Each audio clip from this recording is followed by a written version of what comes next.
Então, felicidade é algo que todos nós buscamos, né?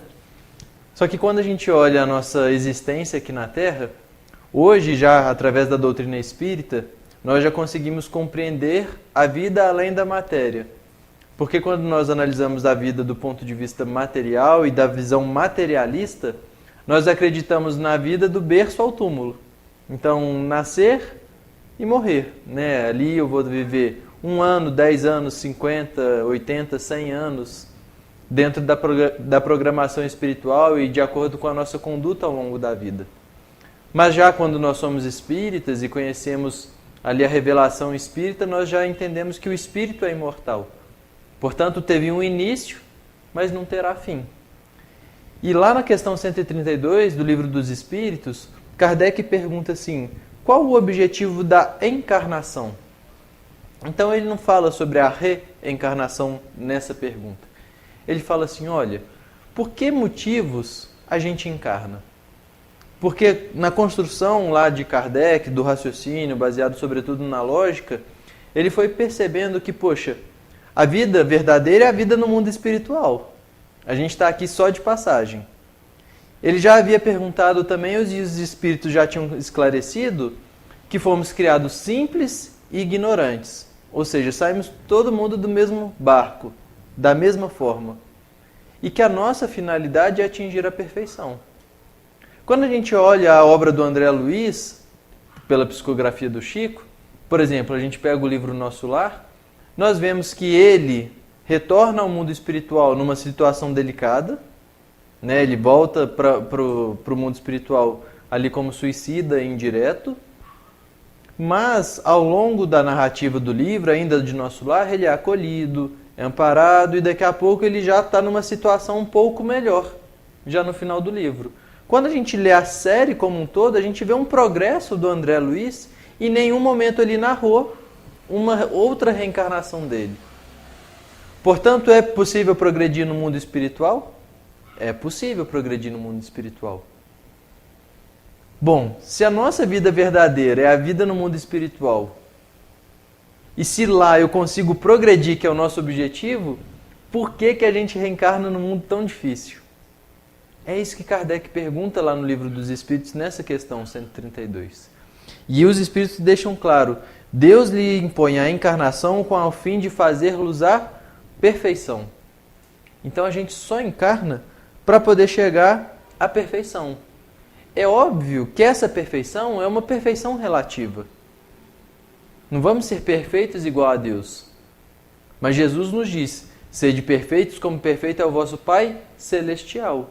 E Ele ali é o modelo e guia, ou seja, o nosso papel é procurarmos agir como Jesus.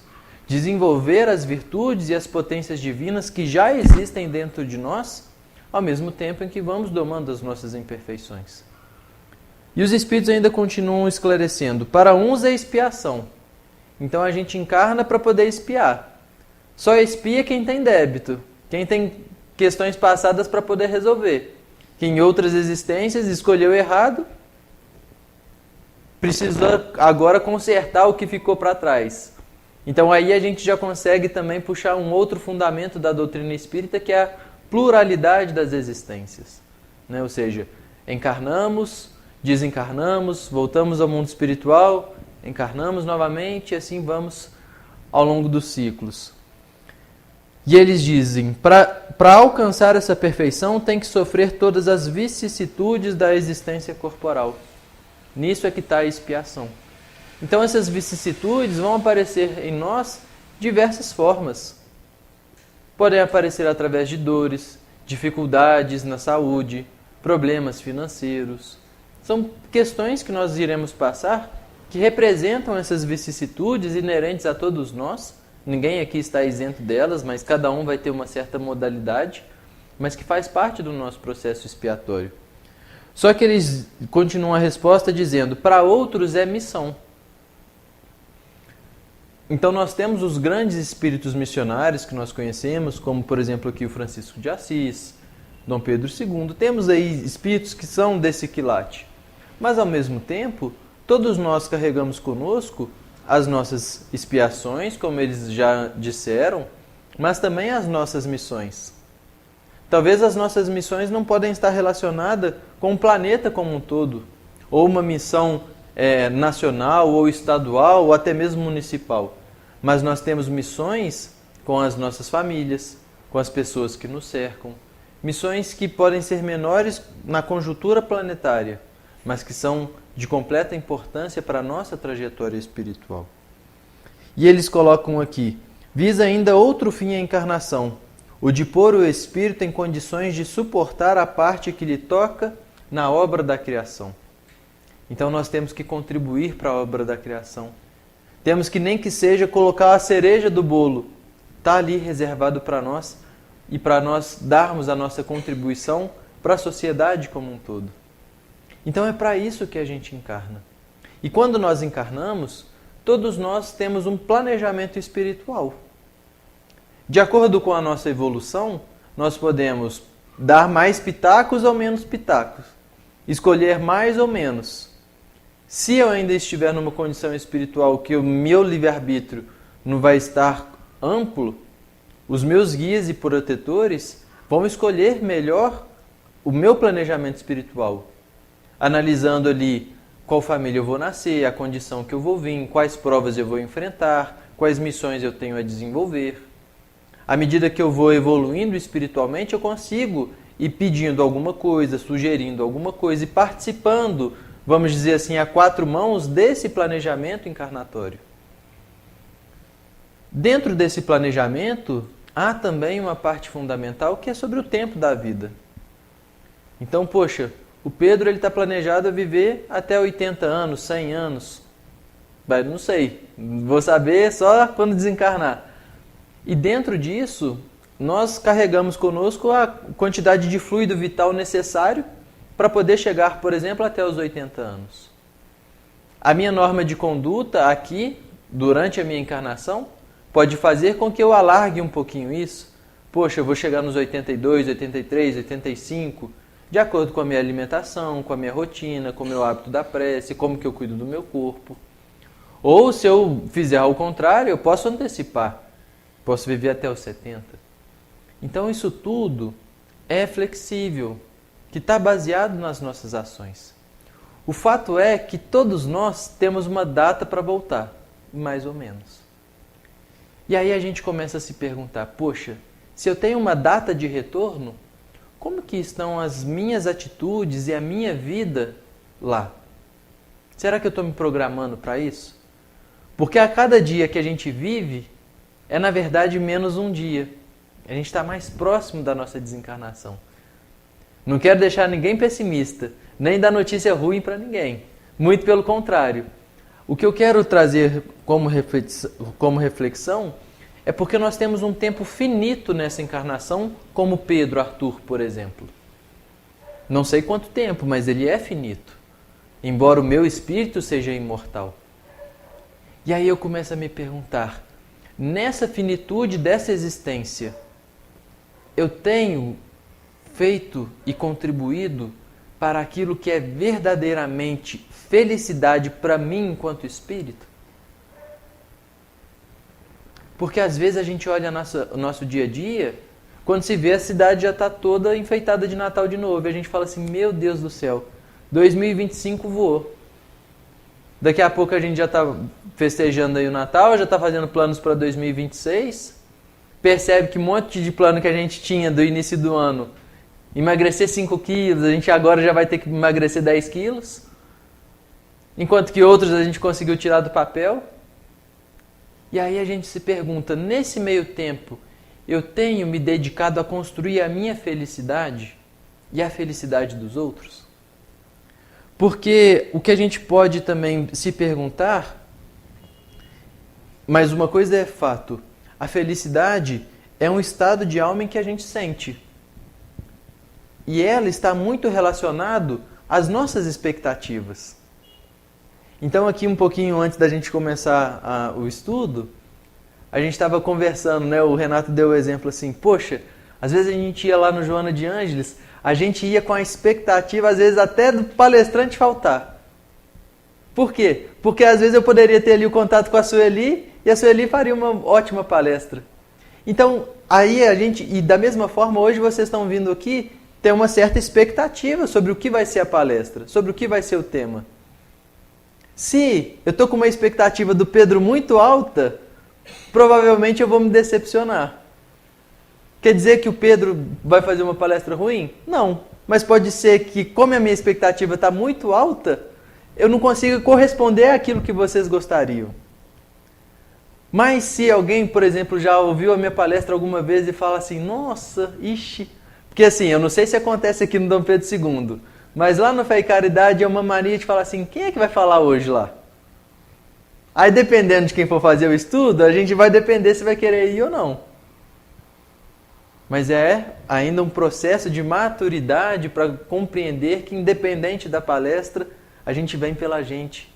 A gente vem pelo benefício que a casa vai nos oferecer. Mas nós, naturalmente, na nossa condição, ainda criamos essas expectativas. E se alguém tinha, por exemplo, uma expectativa, poxa, eu já vi a palestra do Pedro, é tão mais ou menos, e chega aqui, às vezes a pessoa está surpresa, vai falar assim, nossa, mas foi tão bom aquela palestra, foi tão bom eu ter ido no Dom Pedro II ontem. Por quê? Porque a todo instante nós estamos criando expectativas sobre as outras pessoas. Então amanhã eu posso ir para o meu trabalho e ter uma expectativa sobre como vai ser meu dia. Nossa, eu tenho uma reunião importante amanhã. Eu acho que eu vou conseguir fechar um contrato. Chega lá, desanda, não consegue fechar o contrato? Aí eu fico triste. Ou então eu fecho um contrato de uma questão melhor do que eu esperava? Opa, felicidade. Então a todo instante a gente vai percebendo que a felicidade está muito relacionada às minhas expectativas sobre as situações e sobre as pessoas. Agora, quando nós olhamos no mundo, e se a gente pudesse parar lá no Parque Alfred e perguntar assim, olha, o que é a felicidade para você?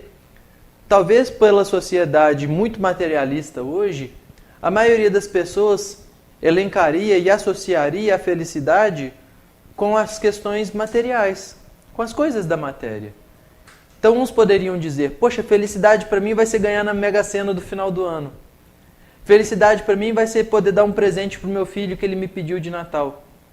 Ah, felicidade para mim vai ser promovido no meu emprego. Ah, felicidade para mim vai ser se eu conseguir trocar o meu carro.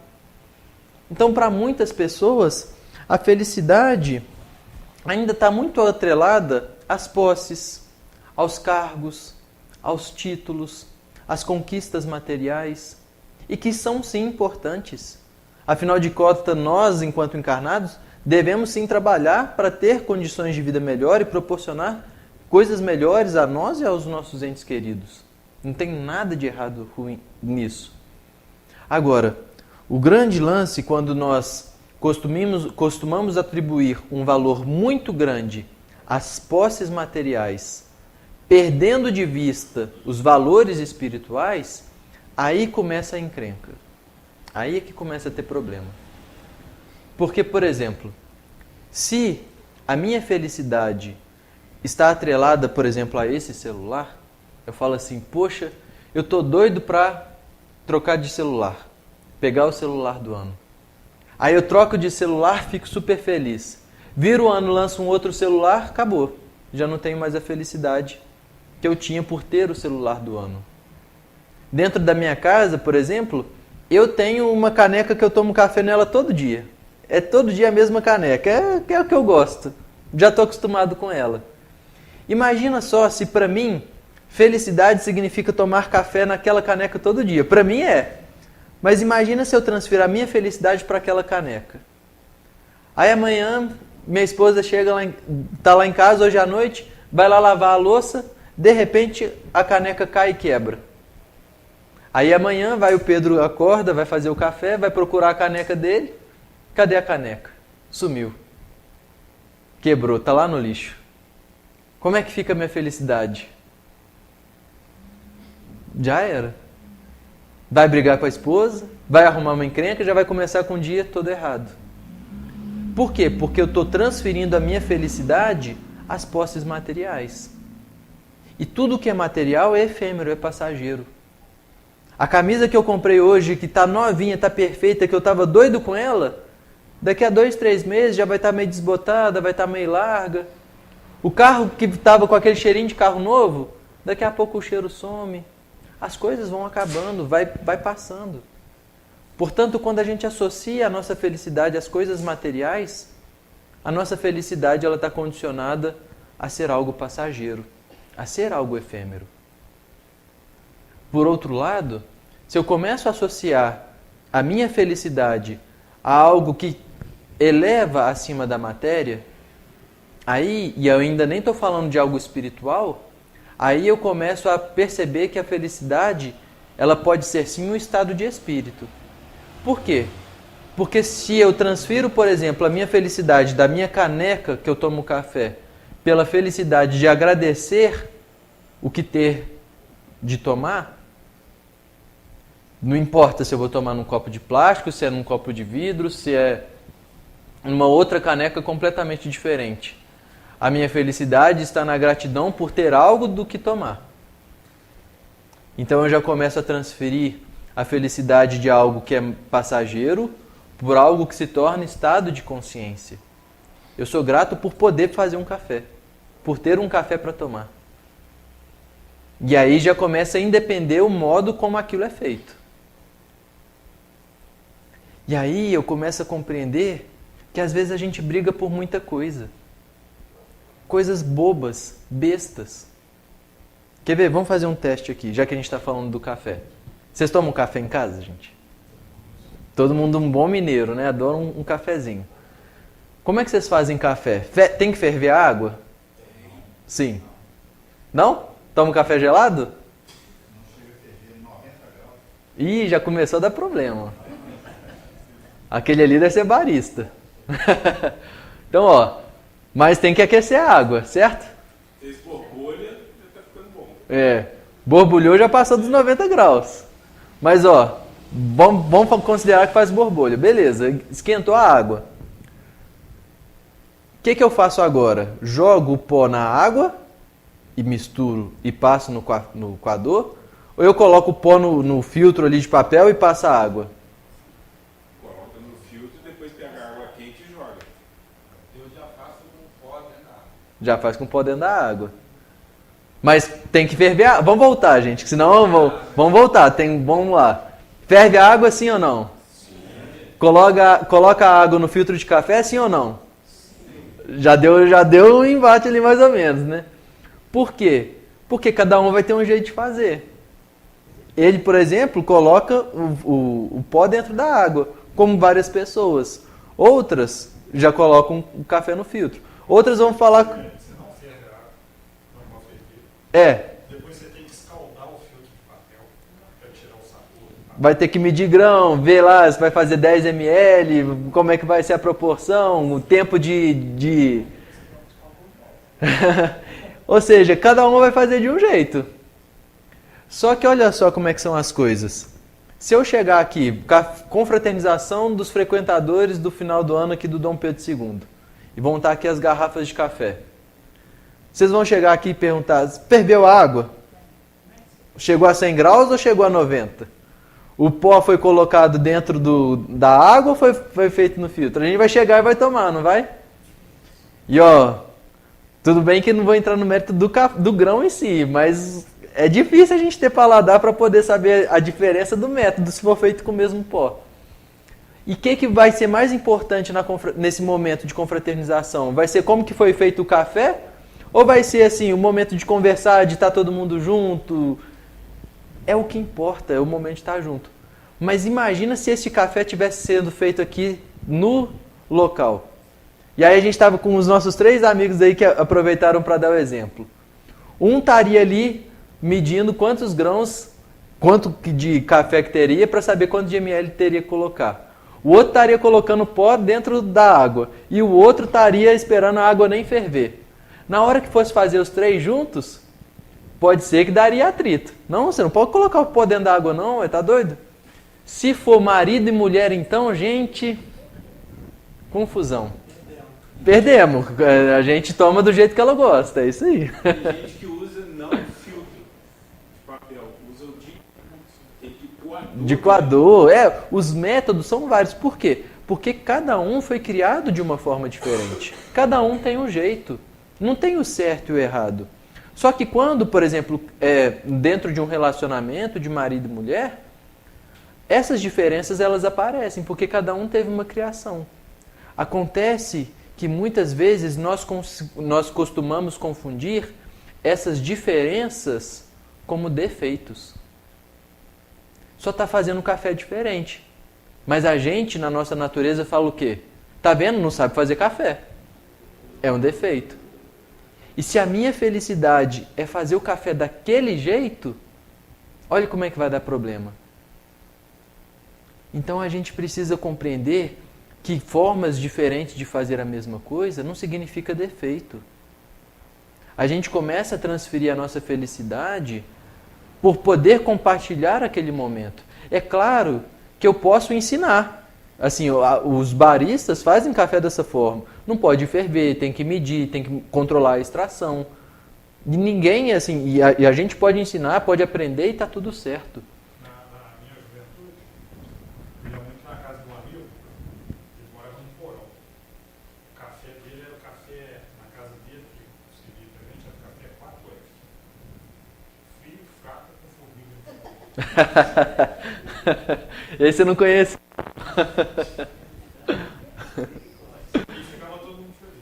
E ficava todo mundo feliz. A felicidade, quando a gente transfere das coisas para o sentimento, já começa a melhorar. Se eu começo a compreender que a felicidade também está relacionada aos deveres, aí pronto. Porque, por exemplo, a sensação que eu vou sentir hoje à noite, por exemplo, assim que eu terminar a palestra, é uma sensação de dever cumprido. Poxa, trabalhei o dia inteiro, combinei com o Renato que eu estaria lá 8 horas para fazer o estudo, fiz o estudo, cheguei em casa, vou estar cansado. Mas a sensação é de felicidade. Por quê? Porque eu fiz o dever cumprido.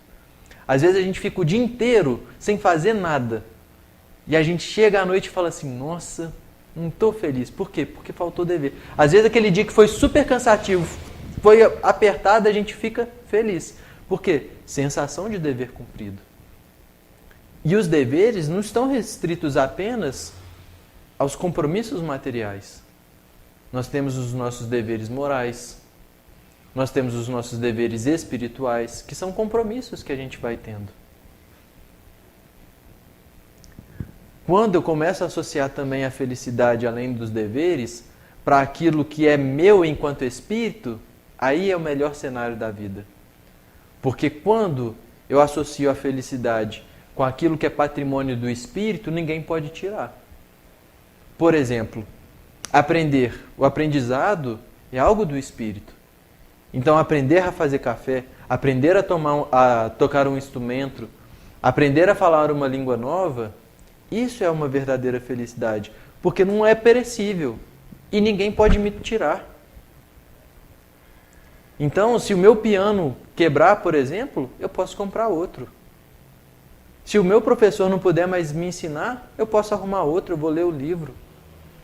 Portanto, aí eu já estou compreendendo que a felicidade, ela pode ser sim mais estável, pode ser sim durável. E isso é trabalhado dentro da codificação. Lá no Evangelho segundo o Espiritismo, tem uma mensagem no capítulo 5 chamada A Desgraça Real. E aí é uma mensagem da Delfina de Girardin que ela comenta assim. Ela começa com uma pergunta. Onde costumamos enxergar a desgraça? No fogão sem lumen, no credor que ameaça, na angústia da traição. Sim, é desgraça para os que só veem o presente.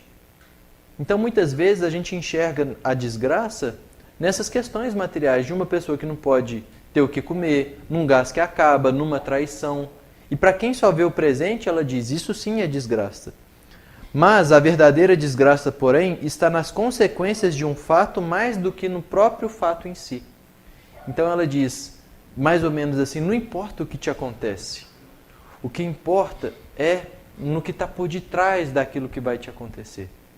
E ela continua a mensagem dizendo, precisamos transportar-nos para além desta vida, porque é lá que as consequências se fazem sentir. Então, às vezes, eu posso estar vivendo aos olhos do mundo, aos olhos de quem não consegue se transportar para a outra vida, uma felicidade extrema. Uma vida só de questões de prazeres materiais, de uma vida dedicada somente às questões da matéria, de prazeres e gozos, de bebidas, drogas, festas, de traição e status. Aos olhos do mundo, se eu tiver apenas a visão restrita e material, eu posso estar vivendo uma vida dos sonhos. Dinheiro desviado para poder bancar viagens, apartamentos, casas. Posso estar, com os olhos do mundo, tendo uma vida de extrema felicidade. Então ela diz, o problema não está no fato em si, mas nas consequências do fato. Por isso é melhor viver à prova, por exemplo, da miséria, do que desviar recursos para ter uma vida material muito boa. Por quê? Porque qual é a consequência de cada um? Então ela nos chama a atenção sobre essa questão da felicidade, porque às vezes a gente pode ter uma vida que aos olhos do mundo é completamente infeliz. Problemas de saúde até. Problemas financeiros das maior ordem. Familiar completamente desequilibrado. E a gente às vezes sendo o arrimo, o sustento da família como um todo. E as outras pessoas podem falar assim, nossa, eu não sei como é que o Pedro, por exemplo, é feliz. Então aos olhos do mundo a pessoa vive uma desgraça. Mas quando ela chega no mundo espiritual e deu conta de suportar todas aquelas provas, todas aquelas expiações, é uma felicidade do espírito que não tem comparação. Enquanto que a gente pode olhar as vidas dos outros e falar assim, nossa, mas eu queria ter a vida daquela pessoa. Uma família tranquila, equilibrada, uma saúde impressionante, sem problema financeiro, sem nada. Uai, mas às vezes vai olhar no mundo espiritual e está cheio de complicação. Então ela nos convida a alargar o nosso horizonte para perceber que nós, enquanto estamos encarnados, somos muito influenciados pela matéria. Sobretudo hoje em dia com o acesso às redes sociais. Porque nós costumamos usar, na grande maioria, as nossas redes sociais para compartilhar as coisas boas, aquilo que nos traz felicidade, aquilo que nós queremos mostrar. Então, geralmente, a gente posta o que está acontecendo de bom. Um almoço, uma cidade nova que a gente conhece, uma viagem, coisas assim. E às vezes eu estou lá em casa olhando o Instagram e vejo assim, nossa, mas o Renato está lá está lá conhecendo a casa do Chico, não sei o que, eu vou falar, mas pô, como é que o Renato conseguiu ir lá? Eu estou aqui ralando, fazendo palestra aqui no Dom Pedro II, e ele hoje está lá conhecendo a casa do Chico. A gente começa às vezes a comparar o palco da outra pessoa, aquilo que ela quer mostrar de bom, e a gente não compara com o que a gente vive de bom. A gente compara com os nossos bastidores, com as nossas dores, com as nossas dificuldades, com as nossas lutas. E a gente começa a se comparar. E nessa comparação, a gente começa a ter infelicidade. Portanto, a Delfina de Girardin nos chama a atenção. Olha, cuidado! A gente tem que analisar a felicidade com os olhos do mundo espiritual, aquilo que está por detrás. Só que a gente pode falar assim, poxa, se eu perguntar para cada um aqui agora, eu falar assim, olha, o que é felicidade para você? Cada um vai dizer uma coisa, né? Mesmo conhecendo a realidade do mundo espiritual, cada um vai dizer uma coisa. Por exemplo, se eu perguntar às vezes para ele, poxa, eu vou falar assim, o que é felicidade para você? Ele vai falar assim, sei lá, felicidade para mim foi o Flamengo ter empatado ontem. E eu vou dizer assim, poxa, felicidade para mim vai ser o Flamengo ganhar do Palmeiras no sábado. Por quê? Porque é uma questão que é subjetiva. E até mesmo do ponto de vista espiritual, hoje a felicidade vai ser representada para cada um de nós de uma forma diferente. Porque no curto prazo os nossos objetivos espirituais também são diferentes. Embora a gente tenha a mesma finalidade. Mas os caminhos que cada um tem que percorrer até lá, na nossa trajetória baseada nas nossas escolhas, eles não são idênticos. Às vezes alguns já conseguiram vencer a prova da miséria, por exemplo, enquanto outros ainda não. Portanto, são ainda estágios diferentes da evolução que vão atingir a mesma finalidade. Mas Kardec, ele vai fazer essa pergunta, ele fala assim, poxa, se a felicidade neste mundo ainda é tão relativa para as pessoas, é tão diferente, é tão ambígua, existe alguma felicidade que seja comum a todos nós que estamos encarnados? É essa pergunta que ele faz lá no 922. Ele diz assim: haverá, contudo, alguma soma de felicidade comum a todos os homens? Então tem algo que todos nós podemos ter em comum que sirva de felicidade? E os Espíritos vão dizer que sim. Porque a gente já sabe que a felicidade verdadeira não é a deste mundo. Jesus já havia deixado isso claro para nós. Mas enquanto encarnados, existe sim uma felicidade que seja comum a todos nós. E os Espíritos começam a dizer: com relação à vida material, é a posse do necessário. Então aí já começa a nossa encrenca. Então, para eu ser feliz aqui no mundo, eu preciso ter o necessário. E aí a gente começa, muitas vezes, a achar que ser feliz é a busca desenfreada de recursos, de questões materiais, de posses, de bens e tudo mais. E quando a gente olha, por exemplo, a vida daqueles que são mais ricos, muitos são ricos, mas são miseráveis. Se às vezes a gente pegar uma agenda de um psicólogo, por exemplo, e falar para ele assim: olha, desses 100 pacientes que você atende, ele vai falar assim: olha, eu tenho aqui, por exemplo, 50 que são ricos. Ele vai falar: olha, desses 50, 25 podem estar completamente tristes. Da mesma forma que ele pode pegar 50 pobres e falar que eles estão tristes, ou pegar 50 ricos e falar que eles estão felizes, assim como 50 pobres. Por quê? Porque não depende só da posse material. Mas a posse material, se a gente quer ter uma felicidade aqui no mundo, a gente tem que compreender o que é de fato o necessário. Porque se eu perguntar para ele assim: poxa, o que é a posse do necessário para você? Ele vai me dar uma resposta. Se eu perguntar para ele, ele vai me dar uma outra resposta, provavelmente. Quando existe o censo, né, essas perguntas do IBGE, é interessante porque tem uma pergunta lá que fala sobre o orçamento familiar, é a pergunta que chama POF. E quando a gente pega, às vezes, cidades como o Rio de Janeiro, no mesmo raio da cidade, eu vou ter ali, por exemplo, uma região, um bairro extremamente elitizado, e que eu atravesso 2, 3, 5 ruas, ando ali 500 metros, 1 quilômetro, eu vou estar no meio da favela, que a renda é mínima. E se eu chegar lá e falar assim, no bairro elitizado, o que é o necessário para você? O necessário para mim é eu ganhar pelo menos 20 mil por mês. Porque eu consigo bancar aqui as escolas do meu filho, consigo bancar esse apartamento, consigo bancar natação para o meu filho. Não. E se eu chegar para uma pessoa, por exemplo, lá na favela e perguntar assim, o que é o necessário para você? O necessário para mim é ganhar um salário mínimo, porque hoje eu não ganho nem isso. Então percebe que ainda assim esse necessário começa a se tornar relativo para as pessoas? E aí Kardec, ele não vai deixar isso à toa. Ele vai perguntar lá na 715. Como pode o homem conhecer o limite do necessário? Então assim, porque por exemplo, tem algumas questões que são básicas. Alimentação. Isso é necessário. Encarnou, precisa comer. A gente pode falar de 2, 3 refeições pelo menos. Isso é o necessário para sobreviver. Agora, se eu for comer filé mignon ou se eu vou comer ovo, talvez eu já comece a fugir um pouco do necessário. Porque se eu falar assim, o que é o necessário, se fosse nós aqui mineiros, a gente pode falar um arroz, um feijão, mas que vai ser diferente, por exemplo, lá dos chineses. Às vezes eles vão falar um outro tipo de comida, mas ainda assim vai existir o limite do necessário. O que mais que é necessário? Preciso de um lugar para morar. Isso é necessário para eu poder viver.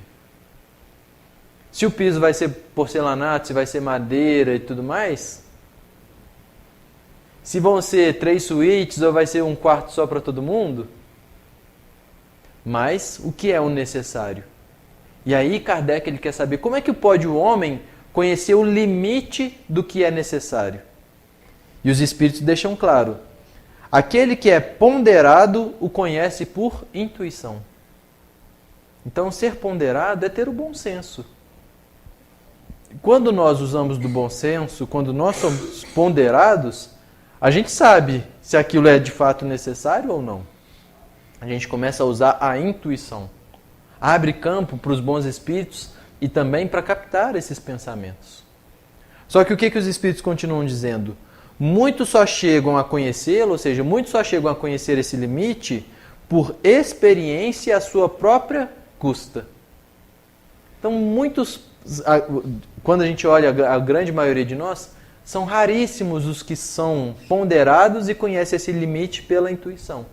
A maioria de nós, dizem os espíritos, que só conhece o limite do necessário à própria custa. Vamos dar um exemplo para facilitar. O professor Clóvis de Barros Filho, ele é um filósofo famoso assim na internet, no Brasil, e acaba viajando muito para poder fazer palestras em vários locais. E aí um dia, ele indo fazer uma palestra no aeroporto, ele viu a pessoa fazendo uma pamonha. E ele era apaixonado por pamonha, e tinha muito tempo que ele não comia pamonha. Então, a hora que ele viu uma pessoa no aeroporto, lá num lugar, fazendo a pamonha, mesmo que fosse caro, ele falou assim, nossa, eu salivei quando vi aquela pamonha, eu falei, vou comer uma pamonha. E ele chegou lá, moça, você consegue fazer uma pamonha para mim? Consigo, como é que você quer? E ele falou, e ela começou a fazer, e aí ele já fez o pedido, enquanto ela ia fazendo o pedido, ele criava uma expectativa tão grande sobre aquela pamonha, ele estava desejando tanto aquela pamonha, que assim que ficou pronto, ele foi comer rapidinho. A hora que ele dá o primeiro pedaço, ele pensa assim, meu Deus, como que eu esqueci que isso era tão gostoso? A pamonha estava perfeita, ele sentiu uma felicidade assim extrema e começou a comer aquela pamonha e comeu rapidinho. Antes dele acabar a pamonha, como ele tinha chegado cedo no aeroporto, ele falou assim, nossa, está tão bom e tem tanto tempo que eu não como uma pamonha que eu vou pedir outra. Moça, faz um favor para mim, faz outra pamonha. Nossa, você faz pamonha bem demais, faz uma outra que eu vou querer comer. Aí ele foi, a mulher foi com a mesma atenção, com o mesmo cuidado, fez a pamonha do mesmo jeito. E aí então ele começou a comer a segunda pamonha, já não comeu naquela correria toda, porque já estava um pouco satisfeito, mas ele foi comendo, foi se deliciando, e assim, ele comeu. Ele falou, nossa, estava gostoso. A hora que ele acabou de comer a segunda pamonha, já tinha feito um peso no estômago, vamos dizer assim, né? Já não estava mais com a fome do primeiro, nem aquele desejo todo. E aí ele foi comendo, e ele ficou pensando, poxa, nossa mãe, assim, estou até satisfeito, mas tem tanto tempo que eu não como essa pamonha, eu acho que eu vou pedir mais uma. Ele ficou naquele dilema, peço, não peço, como, não como. Ele falou, mas não sei se eu vou ter oportunidade de comer outra pamonha tão bem feita assim. Moça, faz mais uma para mim, por favor, que eu vou querer. Quando ele começou a comer a terceira pamonha, parece que ela tinha mudado a receita toda, na sensação do professor. Embora a receita e o modo de preparo fosse o mesmo. Por quê? Porque a pessoa que estava comendo aquela terceira pamonha já não era a mesma pessoa que estava comendo a primeira. O desejo, a expectativa, a vontade, a saciedade já não era a mesma. Mas como ele já tinha pedido, ele foi comendo, acabou de empurrar a pamonha e tudo bem. Até que mais tarde no voo ele começa a passar mal e aí aquele tormento todo, aquilo que era algo extremamente feliz, extremamente desejado, se tornou um tormento no meio do voo para ele. Por quê? Porque não colocou o limite daquilo que é necessário. Não foi ponderado, não usou a intuição. Eu não sei vocês, mas lá no Fé e Caridade é difícil a gente ser ponderado. Final de ano agora então, aquelas comilanças de Natal, a gente fala assim, não, é só esse finalzinho de ano, mas já que eu já comi isso daqui, eu vou comer mais aquilo ali. E começa, ou seja, se com uma questão trivial, que é uma alimentação, a gente já não consegue ter o limite do necessário. Então, por isso que os Espíritos falam, olha, você geralmente só conhece o limite do que é necessário à própria custa. Tem que passar mal, ter diarreia e tudo mais para perceber que comeu demais. Só que a gente tem que começar a usar a nossa ponderação para não deixar isso acontecer. E eu estou usando o exemplo material para ficar fácil, mas a gente tem que tangibilizar isso para a nossa vida espiritual. Então, o Kardec, na 716, ele pergunta assim, mediante a organização que nos deu, não traçou a natureza o limite das nossas necessidades? E eles dizem, sem dúvida, mas o homem é insaciável. Então a gente tem um limite das nossas necessidades orgânicas. Só que a gente é insaciável. Por meio da organização que lhe deu, a natureza lhe traçou o limite das necessidades. Porém, os vícios lhe alteraram a constituição e lhe criaram necessidades que não são reais. Então, os nossos vícios impuseram a nós necessidades que nós julgamos ser necessários e que não são, são ilusões. Então, às vezes, a sociedade pode nos impor que é necessário ter o carro do ano. Mas a gente sabe que não é necessário. Às vezes, o pessoal pode impor que é necessário, sei lá, vir de camisa preta aqui no Dom Pedro II. Mas isso não é necessário. Então a gente tem que ter cuidado, ponderação, bom senso, para perceber o que de fato é necessário. O que de fato é necessário para o espírito. Porque senão a gente começa a criar problemas para nós mesmos. Sarna para a gente coçar. Porque às vezes eu posso... e outro dia eu estava vendo um podcast sobre isso, a pessoa dizendo, poxa, tudo que eu mais quero é dar as melhores condições de vida para o meu filho, por exemplo, ela estava dizendo. Por isso, assim, eu trabalho de 6 horas da manhã até meia-noite, às vezes nem encontro com eles, trabalho o dia inteiro, final de semana, fico pouquíssimo tempo com eles, para poder bancar a melhor escola de inglês, natação, futebol, um monte de coisa. E às vezes aí foram perguntar para a criança, mas o que você mais queria? Eu queria ter meu pai mais comigo, para eu poder conversar, brincar com ele e tudo mais. Então às vezes a gente fica pensando, poxa, a gente está querendo ir impor coisas para os nossos filhos, para os nossos cônjuges, para nós mesmos, coisas que para eles às vezes nem é necessário.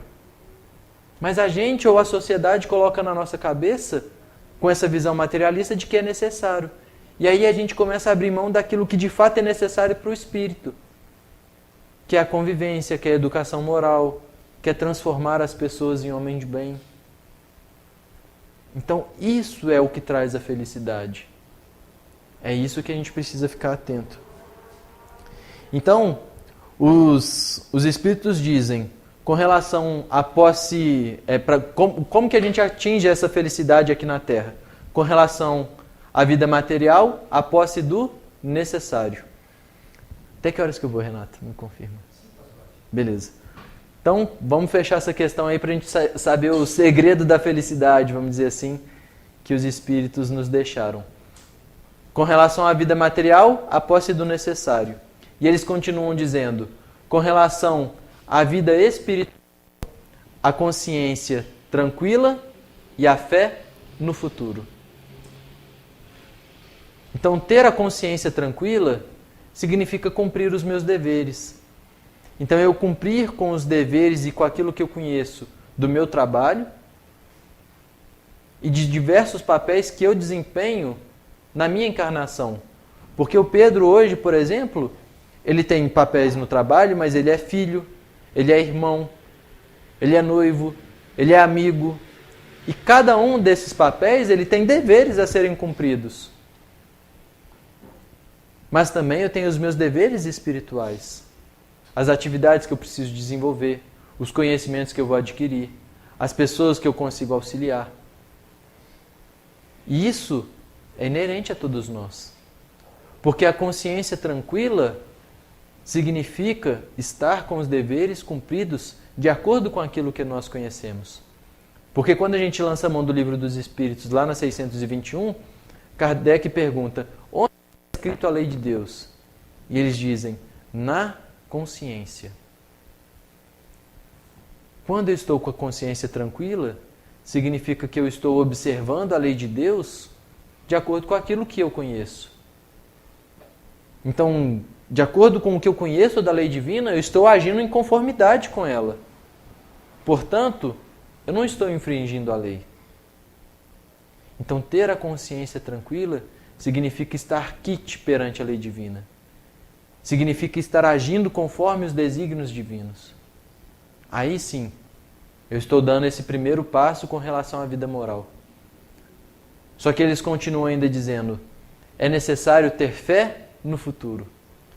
Porque eu posso ter a consciência tranquila sendo realista. Olha que coisa. Eu posso não acreditar na vida futura. Eu posso acreditar que a vida vai do berço ao túmulo. E ainda assim, eu posso acreditar que o correto é ser honesto, é tratar bem as pessoas, é cumprir os meus papéis, é fazer aquilo que foi combinado, é ser respeitoso. Eu posso ter isso intrinsecamente em mim sem acreditar no futuro, por exemplo, sem acreditar na imortalidade da alma. Só que vai chegar um momento em que a infelicidade vai bater na minha porta. Por isso que para eu ter a felicidade completa, eu preciso ter fé no futuro. Ter fé no futuro significa ter fé em Deus. Não significa ser espírita, ser católico, ser umbandista, não. Significa ter fé no futuro. Porque imagina a infelicidade que uma pessoa tem ao perceber que todos aqueles amores que ela cultivou, daqui a pouco isso vai acabar, vai morrer ali no túmulo. Como pode alguém ser feliz assim? Acreditar que todo aquele cuidado que às vezes a gente teve com nossos pais, ou com os nossos filhos, ou com as pessoas que nós amamos, a gente fez tudo isso para se perder? Para virar pó? Não pode ser. Portanto, é necessário ter essa fé no futuro. Fé em Deus. Mas não é aquela fé cega, aquela fé dogmática. É aquela fé que sente, mas aquela fé raciocinada que a codificação nos permite compreender. Aquela fé que nós compreendemos através das experiências e das vidas que nós vamos ter. Porque todos nós, se ainda não tivermos e não tivermos passado por experiências que nos comprovam a existência de Deus, nós passaremos por elas. São as coincidências que a vida vão nos oferecendo. São as circunstâncias que vão aparecendo no nosso cotidiano e a gente fala assim, nossa, tive sorte, foi o acaso. Não foi o acaso. A coincidência não existe. Lá no livro A Gênese, Jesus, no item Providência Divina, Kardec ele não vai abordar sobre a parte lá dos fluidos, nem nada disso. Ele vai mostrar como que Deus e a providência divina age com as circunstâncias e com as criaturas. Então vai sendo colocado as pessoas. Portanto, se a gente quer ter um 2026 mais feliz, se a gente quer ter uma vida mais feliz, a gente precisa enxergar a felicidade com os olhos do Espírito e compreender que a felicidade que nós devemos perseguir neste mundo são apenas esses 3 pontos. É simples.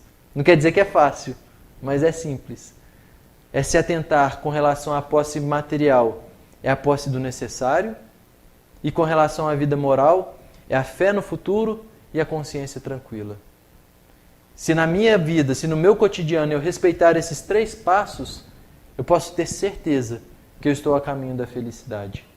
Porque a felicidade é um estado de espírito. Não depende de circunstância, não depende de pessoa, depende de mim. Porque muitas vezes não é aquilo que me acontece, mas é como que eu reajo àquilo que me acontece. Então eu posso receber uma notícia ruim, mas me agarrar na questão boa, na visão espiritual. Eu posso ter uma notícia boa e agradecer a Deus porque aquela notícia realmente é boa. Por isso, Divaldo Franco sempre termina terminava suas palestras, na grande maioria, com aquele poema em que ele falava do poema da gratidão, da Amélia Rodrigues.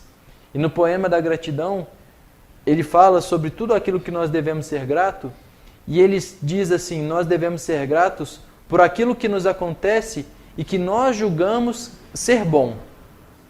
Então, às vezes aquilo que a gente julga ser bom, realmente é bom. E a gente deve agradecer por aquilo. Mas ele alerta, nós devemos também agradecer por aquilo que nos acontece e a gente acha que é ruim. Mas quando a gente vai ver com os olhos dos espíritos, do mundo espiritual, foi a melhor coisa que a gente deveria ter acontecido. Então aquela coisa que a gente enxerga como uma adversidade, ainda assim a gente agradece. Porque se aconteceu e se chegou até nós, é porque foi liberado, vamos dizer assim, pelos nossos guias e mentores. Então a gente deve agradecer. E ele diz ainda, Nós devemos agradecer por aquilo que nem nos chegou, pelo mal que nos foi evitado e nós nem sequer sabemos. Porque Deus não deixou nem chegar perto da gente. E a gente nem sabe que aquilo poderia acontecer. Portanto, a vida é para ser vivida, é felicidade. E a felicidade são aqueles momentos que a gente sabe que a gente gostaria que não fosse acabado. Aqueles momentos que a gente gostaria que aquele abraço tivesse perdurado por muito tempo. Que aquele troca de sorrisos e de olhares tivessem perdurado por toda a eternidade. E se a gente em algum momento vivenciou isso, a gente sabe, poxa, eu sou feliz. E que a gente saiba aproveitar isso e também dedicar essa felicidade aos nossos entes queridos que estão encarnados, mas também aos nossos amigos espirituais que já desencarnaram. Porque a gente sabe hoje, com a doutrina espírita, que nós todos reencontraremos um dia.